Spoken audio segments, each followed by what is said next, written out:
ଦେଖନ୍ତୁ ଏଇ ଦୀପ ଥାଳି ବିଷୟ ଦେଖନ୍ତୁ ଆସିଲା ସବୁ ଜିନିଷ ସେ ରଖିଛି। ଆଉ ରଖିଲେ କଣ ହବ? ଆଉ ତ ଦିଦି ଆସିପାରିଲେନି, ଠିକ ଅଛି ଦିଦି କହିଛନ୍ତି କାଲି ଆସିବେ ନିହାତି। ଆଉ କାଲି ଆସିଲେ ସେ ଦିଦିଙ୍କ ସାଙ୍ଗରେ ଟିକେ କାଲି କଥା ହେବେ ସେମାନେ, ସେ ଛାଡନ୍ତେ ରଖିଦେବା। ଆଉ କଣ କରିବା, ସମସ୍ତଙ୍କ ତ କାମ ଅଛି, କାମ ଦାମ ନିଶ୍ଚୟ କରିବାକୁ ପଡିବ, ସେଥିପାଇଁ ଛାଡନ୍ତୁ। ଆଉ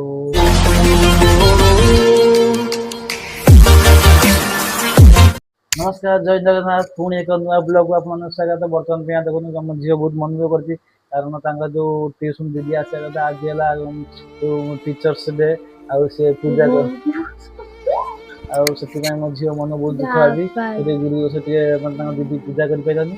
ଛାଡ, ସେ ଦିଦି କହିଛନ୍ତି କାଲି ଆସିବେ, ତାଙ୍କର ଗୋଟେ କଣ କାମ ଥିଲା ବୋଲି ସେମାନେ କହିଛନ୍ତି।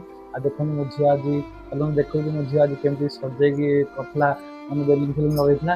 ଆଉ ଚାଲନ୍ତୁ ଦେଖୁଛି, ଦେଖନ୍ତୁ ବର୍ତ୍ତମାନ ପାଇଁ ଏଠି ଲେଖା ହେଇଛି, ଦେଖନ୍ତୁ ଟିଚର୍ସ ଡେ ଲେଖା ହେଇଛି, ଦେଖନ୍ତୁ।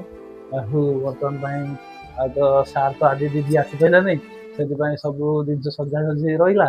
ତା ମନ ଟିକେ ଦୁଃଖ ହେଲା, ଗିଫ୍ଟ ଫିଫ୍ଟ ସବୁ ଆଣି ଆସିଥିଲେ। ବର୍ତ୍ତମାନ ତାକୁ ଦେଖ ମୁଁ କହିବି ଗିଫ୍ଟ ମାନେ କଣ ଗିଫ୍ଟ ଟିକେ ନେଇକି ମାନେ କଣ ଆଣିଛି ଗିଫ୍ଟ। ବର୍ତ୍ତମାନ ଦେଖ ତାକୁ କୁହନ୍ତି ଗିଫ୍ଟ ଆଣି, ଦେଖିବ ତା ମନ ଭାରି ଦୁଃଖ କଣ କରିବା। ବର୍ତ୍ତମାନ ପାଇଁ ତ ଯେହେତୁ ତାଙ୍କର ସମସ୍ତଙ୍କ କାମ ଅଛି, ଆଉ ସବୁବେଳେ ସମସ୍ତେ ଆସିପାରିବେ ବୋଲି କିଛି ମାନେ ନାହିଁ। ମାନେ ତଥାପି ସେ କହିଛନ୍ତି କାଲି ଆସିକି ଦେଖା କରିବେ ଛୁଆଙ୍କୁ। ବର୍ତ୍ତମାନ ଦେଖନ୍ତୁ ମୋ ଝିଅ ଆଜି ଏଇ ଗିଫ୍ଟ ତାଙ୍କ ଦିଦି ପାଇଁ ଗିଫ୍ଟ ଆଣିଥିଲା। ବର୍ତ୍ତମାନ ଏଇ ଗିଫ୍ଟ ଦିଦିକି ଦେଇ ହେଇନି, କାରଣ କେମିତି ଦିଦି ତ ଆସିନାହାନ୍ତି। ଆଉ ଛାଡନ୍ତୁ ବର୍ତ୍ତମାନ ପାଇଁ।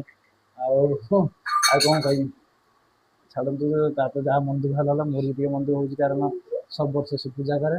ଏବେ ପୂଜା କରେ, ଛାଡ଼ନ୍ତୁ। ତା ମାମାକୁ ପଚାରିବା, ତା ମାମା କେତେ ମାନେ ଦୁଃଖୀ ଅଛି କି ଖୁସି ଅଛି ଏ ବିଷୟରେ କଣ କହିବ। ଆଜି ଝିଅ ତ ଗୁରୁ ଦିବସ ପୂଜା କରିପାରିଲାନି, କଣ କହିବୁ?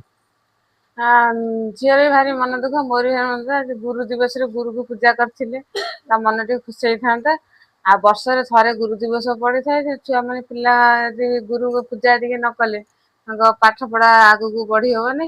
ଗୁରୁକୁ କିନ୍ତୁ ସବୁବେଳେ ପୂଜା କରିବା ଦରକାର ବର୍ଷରେ ଥରେ। ଗୁରୁ ତ ପାଠ ପଢା ନୁହଁ, ପାଠ ପଢା ସବୁବେଳେ ହବ। ପାଠ ପଢା ଯେହେତୁ ଆଜି ଗୋଟେ ଗୁରୁ ଦିବସ ପୂଜା କରୁଥିଲେ, ଗୁରୁ ଦିବସ ଟିକେ ପୂଜା କରିଥିଲେ, ସେ ଟିକେ ମନ ଖୁସି ସବୁ ଦୀପ ଫିପ ସବୁ ଦିଦି ଟିକେ ଆସିଲେନି, ତାଙ୍କର ସବୁ କାମ ଥିଲା ବୋଲି ସବୁ ଟିକେ। ବି ରଖିଥିଲା ସାଇତିକି। ବର୍ତ୍ତମାନ ଦେଖ, ଆପଣ ଦେଖିବେ ସେ ଦୀପ ଥାଇ ଦେଖିବ, ମାନେ ସବୁ ସେ ରେଡି କରି ରଖିଥିଲା। କିନ୍ତୁ କଣ କରିବା, ତାଙ୍କର ତ ପୁଣି କାମ ଅଛି ନା, ସମସ୍ତେ କାମ ଯିବେ।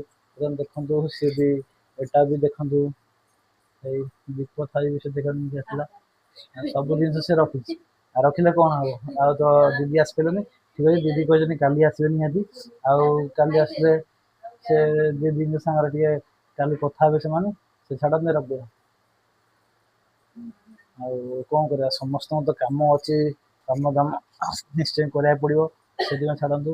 ଆଉ ମୋଟାମୋଟି ହେଲେ ଆଉ ମନ ଦୁଃଖ କିଛି କରିକି ଲାଭ ନାହିଁ। ତ କାଲି ଦିଦି ଆସିଲେ ଦିଦିଙ୍କ ଆଗେ ଜୁହାର ହେଇ ପଡିକି ଟିକେ ଦିଦିଙ୍କୁ କଣ କହିଦବୁ ଟିକେ ତାର ମନ ଦୁଃଖ ନା। ମୁଁ ଏଠି ଦିଦିଙ୍କ ପାଇଁ ଡେକୋରେସନ କରିଥିଲି, କେତେ ଗୋଟେ ଖୁସି ଲାଗୁଥିଲା। ସେ ମା ଛୁଆ ସବୁ ମିଶିକି ସବୁ ବେଲୁନ ଫେଲୁନ ସବୁ ଟାଙ୍ଗିଥିଲେ। ଆଉ ଏଠି ଦେଖନ୍ତୁ ଲେଖା ହେଇଛି ଟିଚର୍ସ ଡେ ଲେଖା ହେଇଛି, ଦେଖନ୍ତୁ ଟିଚର୍ସ ଡେ ସେପ୍ଟେମ୍ବର 5 ତାରିଖ। ଏଠି ସବୁ ମୋ ଝିଅ ସବୁ ଲେଖିଦେଇଥିଲା, ଲେଖିକି ତାର ଏଠି ବେଲୁନ ଫେଲୁନ ସବୁ ଆଣି ସଜେଇଥିଲା।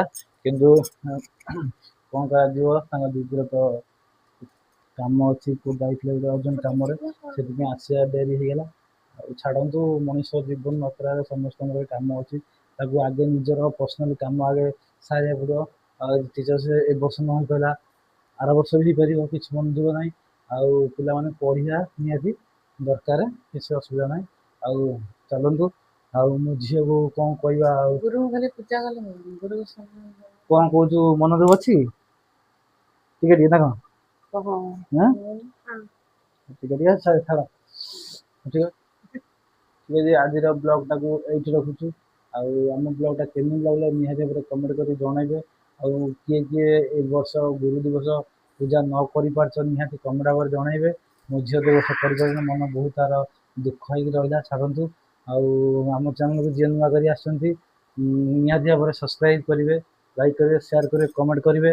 ଆଉ ମାନେ ଆମର ବ୍ଲଗ ଟା ବହୁତ ଦିନ ବନ୍ଦ ହେଇଥିଲା, କାରଣ ଆମର ଗୋଟେ ଭିଡ଼ିଓରେ ଷ୍ଟ୍ରାଇକ୍ ଆସିଥିଲା। ବହୁତ ମନ ଦୁଃଖ ହେଲା। ଆମେ 10-15 ଦିନ ପରେ ଆଜି ମାନେ ରାତିରେ ଆଜି ବ୍ଲଗଟା କରୁଛୁ। ଆଉ ମାନେ ବହୁତ କଷ୍ଟ ହେଇଥିଲା, କାରଣ ମାନେ 10 ଦିନ ଇଏ ବ୍ଲଗ ବନ୍ଦ କରିଦେଇଥିଲା ଅପଲୋଡ଼।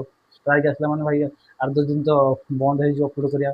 ସେଥିପାଇଁ କିଛି ଭଗବାନଙ୍କ ଭରସା ଅଛି, ଆପଣମାନଙ୍କ ସପୋର୍ଟିଂ ଅଛି।